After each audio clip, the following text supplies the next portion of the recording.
नमस्कार, आप देख रहे हैं यूपी मांगे उत्तर। आपके साथ मैं हूं प्रिया सिंह। समान नागरिक संहिता पर बहस और चर्चा पिछले कई दिनों से चल रही है। कहा जा रहा है कि सरकार मानसून सत्र में इससे संबंधित बिल पेश कर सकती है। इधर विधि आयोग ने लोगों से यूसीसी को लेकर के राय भी मांगी है ताकि जब मसौदा तैयार हो तो उसमें लोगों की बात को रखा जा सके। लेकिन सरकार की ओर से किसी तरह का मसौदा आने से पहले ही कुछ लोग छाती पीट रहे हैं। इसमें कुछ राजनीतिक दल हैं तो कुछ धार्मिक संगठन हैं। मुस्लिम पर्सनल लॉ बोर्ड भी यूसीसी के विरोधियों में से एक है। AIMPLB ने तो लगता है कि यूसीसी के खिलाफ मुहिम छेड़ रखी है। इस वक्त ऐसा क्यों कह रहे हैं, आगे आपको बताएंगे। दरअसल आज न सिर्फ all India Muslim personal law board ने यूसीसी को लेकर के बड़ी बैठक की जिसमें इसके विरोध का फैसला किया गया। इतना ही नहीं, बोर्ड ने चिट्ठी लिख करके लोगों से विरोध की अपील भी की है। बोर्ड का तर्क है कि अगर समान नागरिकता कानून आता है तो मुसलमान मुश्किल में पड़ जाएगा और उसका धर्म भी खतरे में होगा। क्या all India Muslim personal law board की दलीलों में दम है या महज ये भ्रम है, इस पर चर्चा करेंगे। लेकिन सबसे पहले एक रिपोर्ट आपको दिखाते हैं और ये वो चिट्ठी है जो all India Muslim personal law board की तरफ से लिखी गई है। बाकायदा लोगों से ये कहा गया है कि मुस्लिम समाज बढ़ चढ़ करके इसमें हिस्सा ले और ये जो आपको बारकोड दिख रहा है इसको स्कैन करके इस यूसीसी का विरोध करे। ये अपील की गई है all India Muslim personal law board की तरफ से। पहले एक रिपोर्ट देखिए, फिर चर्चा की शुरुआत करेंगे।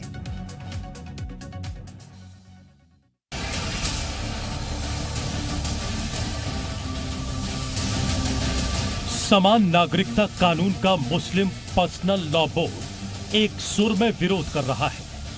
हैरत की बात है कि अभी तक न तो यूसीसी का मसौदा आया है, केवल और केवल सुझाव मांगे गए हैं। लेकिन मुस्लिम पर्सनल लॉ बोर्ड इस कदर बौखला गया है कि उसने मुसलमानों से यूसीसी को लेकर विरोध की अपील तक कर डाली है। All India Muslim personal law board ने बाकायदा एक बारकोड जारी करके मुसलमानों से ज्यादा समान नागरिक संहिता के खिलाफ अपना विरोध दर्ज कराने को कहा है। मुस्लिम पर्सनल लॉ बोर्ड की बुधवार को एक बड़ी बैठक भी हुई। इस मीटिंग में भी ऐसी ही तकरीरें दी गई। हमारे यहाँ जो मुस्लिम पर्सनल लॉज हैं वो very much part of our शरीयत हैं और उसकी बुनियाद कुरान और हदीस है और हर मुसलमान के लिए कुरान और हदीस पर अमल करना लाजमी और ज़रूरी है। लिहाजा कोई भी मुसलमान इस बात को पसंद नहीं करता कि हमें अपनी शरीयत पर अमल करने से रोका जाए। इस वजह से इसकी मुखालफत हो रही है। मुस्लिम पर्सनल लॉ बोर्ड समान नागरिकता कानून को मुस्लिम धर्म और संस्कृति पर चोट पहुंचाने की कोशिश मानता है। लेकिन यूसीसी के समर्थकों, जिसमें कई मुसलमान भी हैं, उनका मानना है कि इससे मुसलमानों की तकदीर भी बदलेगी और तदवीर भी। All India Muslim personal law board दरअसल ये मौलवी पर्सनल लॉ बोर्ड है, इसलिए यूनिफॉर्म सिविल कोड का विरोध ये करेगा। ये क्यों करेगा? क्योंकि जिस तरह से ट्रिपल तलाक का विरोध किया था इन्होंने, क्योंकि इनकी दुकानें बंद हो रही हैं। हमारी सरकार और भारतीय जनता पार्टी सबका साथ, सबका विकास, सबके विश्वास के आधार पर आगे बढ़ेगी।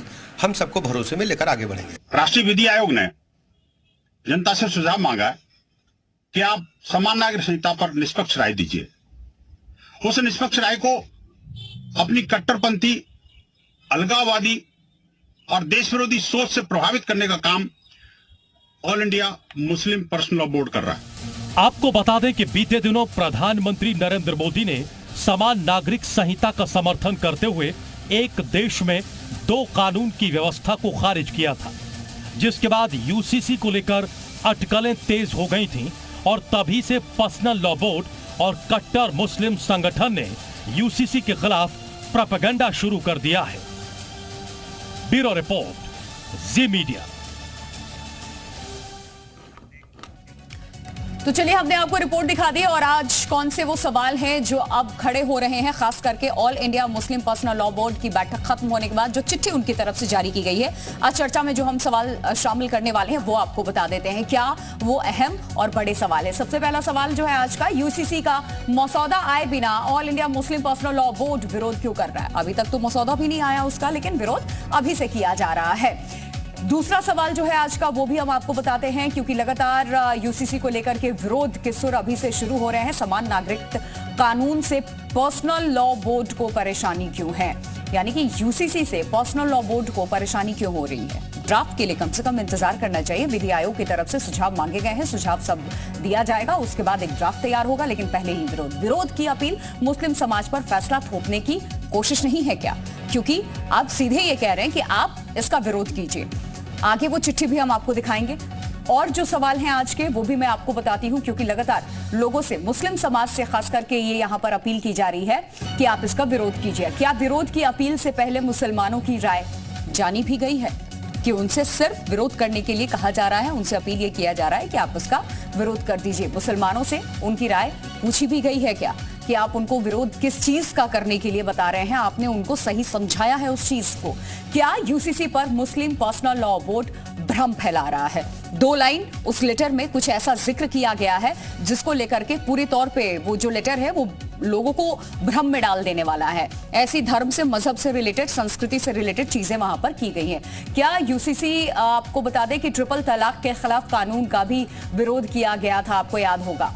यूसीसी आने से पहले जिस तरीके से विरोध हो रहा है, ट्रिपल तलाक के कानून के खिलाफ भी यहां पर विरोध किया गया था, लेकिन वो मुस्लिम महिलाओं के हक में था, ऐसा मानना है उस मजहब की महिलाओं का भी। और हमने देखे भी हैं कई सारे ऐसे केसेस आए हैं। और पहले जिस तरीके से किसी भी रिश्ते में तलाक दे दिया जाता था, अब वो नहीं होता है। तमाम मेहमान हमारे साथ इस चर्चा में जुड़ चुके हैं। चर्चा की शुरुआत हम करते हैं। सबसे पहले मेहमानों से तारुफ कराती हूँ।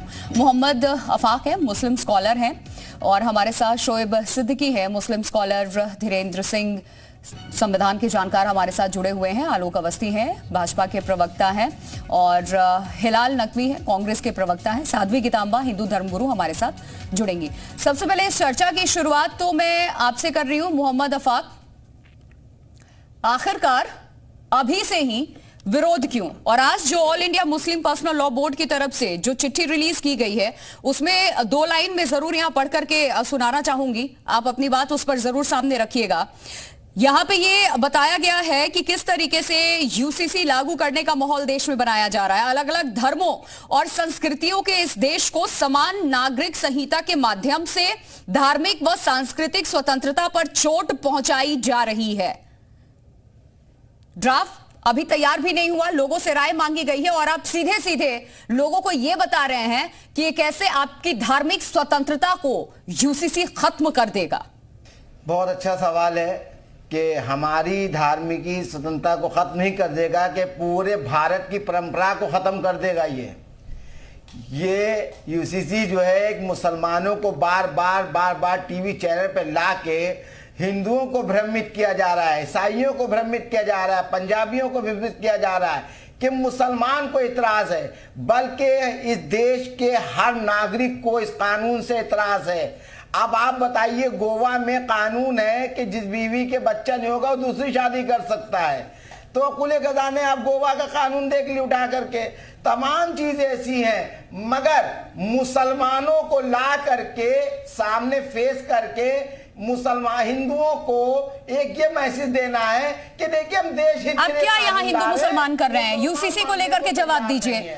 विधि आयोग ने हर किसी से सुझाव मांगा है ना, सुझाव मांगा है। आपकी उस चिट्ठी में क्या लिखा हुआ है कि आपकी धार्मिक स्वतंत्रता खत्म कर देगा, आपकी आजादी छिन जाएगी, आपकी संस्कृति चली जाएगी। ये कैसी बातों का जिक्र कर रहे हैं आप? हिंदू मुसलमान मत कीजिए। ड्राफ्ट भी तैयार नहीं हुआ, सुझाव मांगा गया है, और आप फरमान जारी कर रहे हैं कि आप इसका विरोध करो। इस देश के अंदर लोकतंत्र है, संविधान है, उसी लोकतांत्रिक प्रक्रिया के तहत देख लीजिए, एग्जैक्टली आप जो कह रहे हैं वही सच है, वही सच है। और इसीलिए लोगों से सुझाव मांगा गया है। आजादी है लोगों को अपनी बात रखने की इस देश में। ये हिमाचल की, कर्नाटक की पीड़ा है, ये कर्नाटक और हिमाचल की पीड़ा है जो नई चीज एक लाई गई है। नहीं, यानी कि आप फिर 2019 का बीजेपी का जो घोषणा पत्र है वो भी उठा करके देख लीजिए। 3 प्रमुख बातों का जिक्र वो करती रही है, जिसमें से यूसीसी एक रह गया था। बीजेपी इसे अभी तक लागू नहीं कर पाई है। ये 3 मुख्य एजेंडे बीजेपी के थे, जिसमें से एक यूसीसी था। ये कर्नाटक और हिमाचल में चुनाव के बाद जो परिणाम सामने आए उसकी देन नहीं है सर, उससे इसका कोई लेना देना नहीं। यानी कि आपको नहीं पता, आपको पता ही नहीं है, आपको पता ही नहीं है। ये हमें सब नहीं, आप हमें ना बताएं, आपको पता ही नहीं है में क्या है क्या नहीं है। शोएब सिद्दीकी, नहीं पता है, आपको पता है, आपको पता ही नहीं। आप कह रहे हैं कि कर्नाटक और जो हिमाचल में हुआ उसके बाद बीजेपी लेके आई है, आपको पता ही नहीं है शायद।